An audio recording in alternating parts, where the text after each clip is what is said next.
Hi, welcome back to Burning River Bushcraft. Today we're going to be making a multi-use fire tool that's going to sit behind the buckle of my Wazoo cache belt.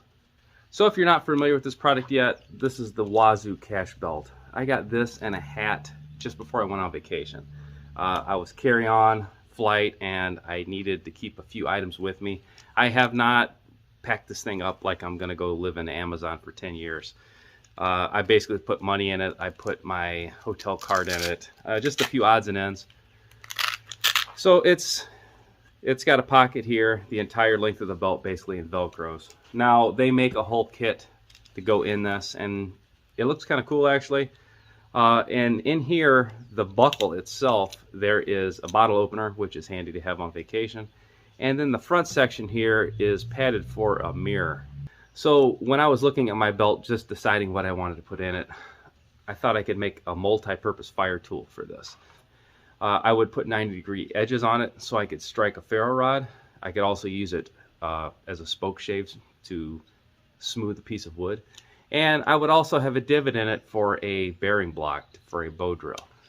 So I'm not sure if it would fit in here with the existing mirror in, but I thought it was a super hot day today and it would be a really bad idea to go out and start the forge. So that's exactly what I'm going to do. So if you wanted to make one of these at home, this is 1.5 inch, 1095. So this is high carbon, and this is probably an 1/8 inch. That's pretty thin stock here. So I went through and I drilled 1/2 inch and 3/8 holes. I'm going to make a couple of these. And what that does for me, I've done this before on scrapers. Instead of just dragging the fine edge of a ferro rod, when I cut a hole and then cut that hole in half, I get 180 degrees of the ferro rod, so I get a lot more sparks that way. So I put this one here. This is for the 1/2 inch, the standard ferro rod like I would carry with me, and the 3/8, that's going to be standard for a keychain size ferro rod. So either one of those two rods, if I've happen to be carrying one, I'm going to always have a striker with me as well. So I went ahead and cut these out, or drilled these out, and then I simply put a divot for the bow drill. Now that's not going to be enough to hold a spindle in. I'm going to upset this when I put them in the forge, but I kind of laid out everything so it's going to look nice and neat when I'm done. And I'm going to cut these about 2 inches wide, so that's approximately the dimensions of the buckle. So it should slide into that buckle, be held into place by the straps, and you'll never know it's there. So right now I'm going to level up my cuts, make sure I have a 90-degree spine along the top, and round the edges off just a little bit for comfort.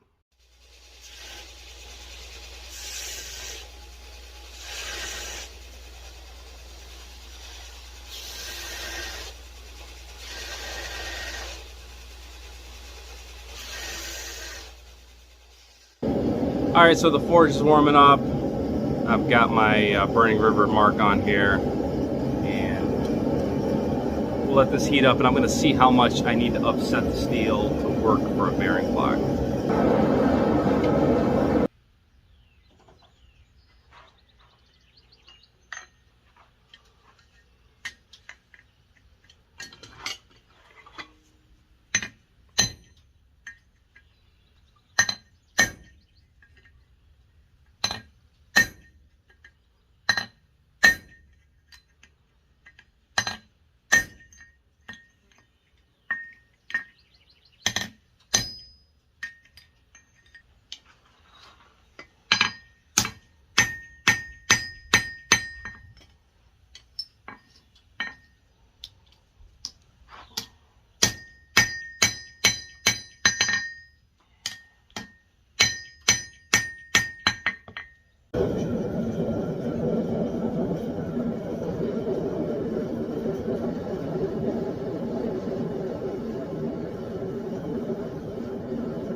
So here's what we ended up with, just a small depression, and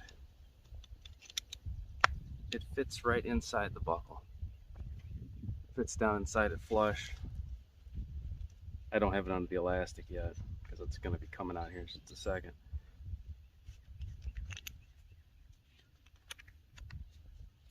And here it is closed, so it still lets the doesn't interfere with the function of the buckle at all. So this little half moon depression, this is kind of a worn 1/2-inch ferro rod, but we get full contact all the way down to rod.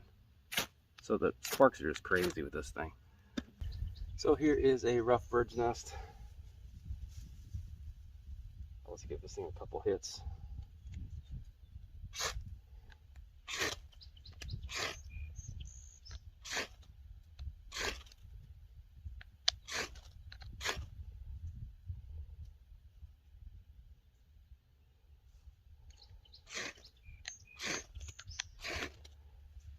There we go.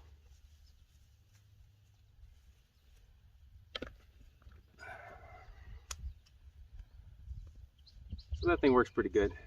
Again, this was just grabbing weeds within a 20-foot radius of myself. So here is the tiny little bearing block, and I've got a little piece of wood there from insulate my hand. So we're going to see how it does as a handhold on a bow drill.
Here's our ember.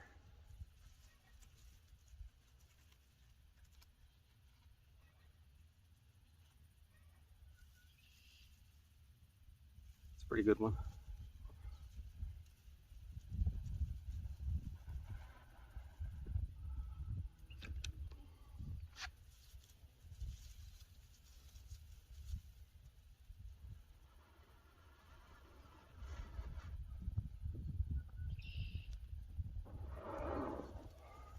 There we go. So it does work as a bow drill, hand drill as well. So final thoughts on my Wazoo fire tool. Again, it fits completely behind the buckle. It's smaller than the buckle itself. So here it is in belt mode, completely unaffected by it.